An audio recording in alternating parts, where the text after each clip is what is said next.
Yo, welcome to another episode of Black Man's Thoughts. This is your boy Yasha man. I'd like to say Booker Told to all the people, waking up. If you woke up, man, you are blessed. Give praise and honor to the Creator. Keep His commandments. Yo, we're gonna talk about what's happening tonight, y'all. It's the vice presidential debate. Now, what's your thoughts on that? What's your thoughts on that? What's your thoughts about, black people voting for these presidents, for these vice presidents? What's your thoughts? You have one crowd that says don't vote. You know what I mean? They haven't been doing anything for us since the 1800s and all this stuff, when they started trying to vote in 1900s and 40s, the 50s, the 60s, the church bombings. You know what I mean? Remember that movie Birth of a Nation, the old one with about the Klan, and one of the presidents said, he believes that this movie is a depiction of true events, or that blacks are savages. These are presidents, you know what I mean? And these are the people that you're voting for. You have Biden, who called us super predators. I believe at one point he didn't want his kids going to inner city schools. With black people. He said numerous things. Matter of fact, Kamala Harris, who's on his ticket, called him a racist last year when she was running against him. How soon people forget, right? Now all of a sudden she's like, all right, forget it. I'm going to work with this guy. Then you have Trump, who's an outward racist, who's always been a racist, who just shows you he's a racist. And, what's your thoughts? Do you think that we should be voting? A lot of people say it's the lesser of two evils. It's like you're getting killed by a gun or a knife. The gun is quicker, you know what I mean? And may hopefully feel less pain because it's so sudden. The knife is, is deadly as well. You may feel a little bit of pain, but the end result is you both die. So is it really the lesser of two evils? Is it really just a cop-out because you're afraid to go against the norm? You're afraid to say, you know what, none of these benefit me. None of these presidents speak for my people. None of these presidents speak for my children. None of these presidents have any cares in this world. After you vote for them, you don't see these presidents again. You don't see these politicians again until it's next voting time. Then it's all these promises, and then it was like, well, what happened to all the other promises? What happened to my pay raise? What happened to me being able to get jobs easier? What happened to my student loans being helped out? What happened to all that? We tend to forget very quickly, when we vote. Then you have the other crowd who say, you know what, if all the people who say they're not going to vote and my vote doesn't count, if you will gather up all these different people and who believe their vote doesn't count and add them into the votes, that could make something count. I get that argument. I definitely get that argument. People have been hung, killed, murdered trying to vote. Our people. You should go vote, especially, for your ancestors that died for you to vote.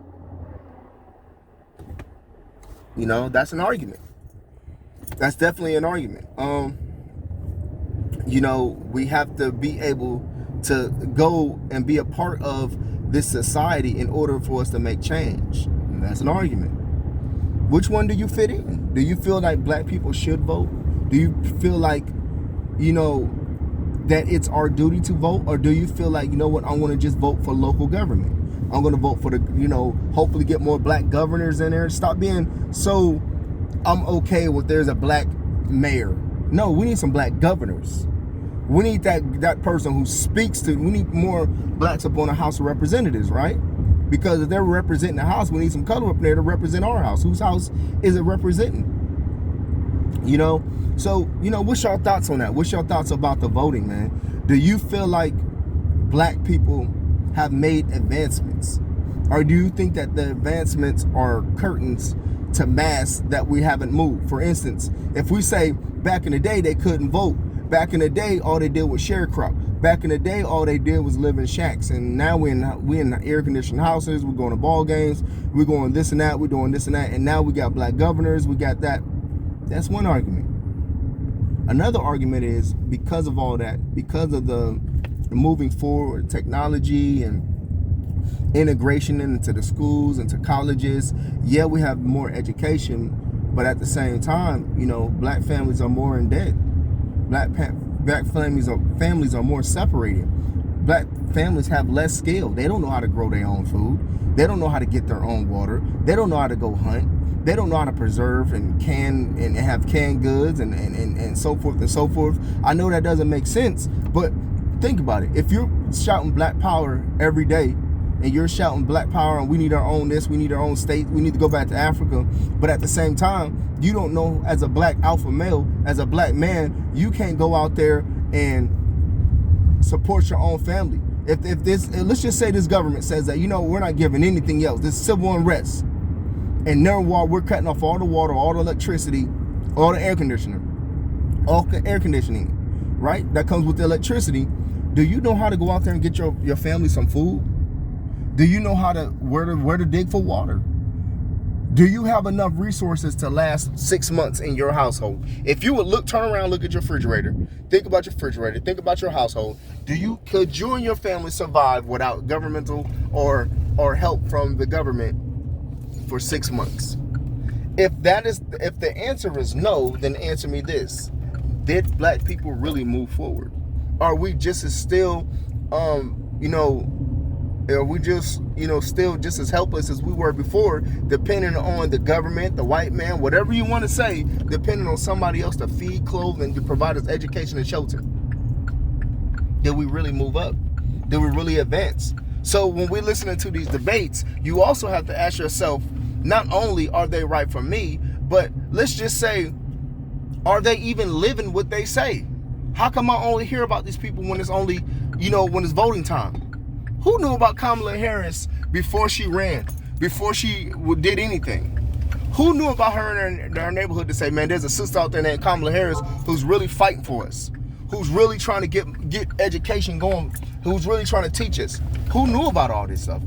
Trump has a point. If Biden really cared so much about black people, he's been doing this shit for 47 years. You know what I'm saying? So, I don't know. And if Trump really cared about people, trust me, he's a billionaire. He would have been put a lot of black people on. So, you know what I mean? Let me know what your thoughts. Drop them in the comments. Share this video, you know what I mean, with your mothers, your wives, your husbands. You know what I mean? Share, talk about it, you know what I mean? And let me know what your thoughts are. You know what I mean? Just, think about it, man. Which side are you? Are you for voting? Are you for, local government? Are you for saying, you know what, man, I'm just trying to build up my own household and, you know what I mean, and none of that affects me? Let me know. This is Black Man's Thoughts. Yashiyahu, man. Shalom, shalom.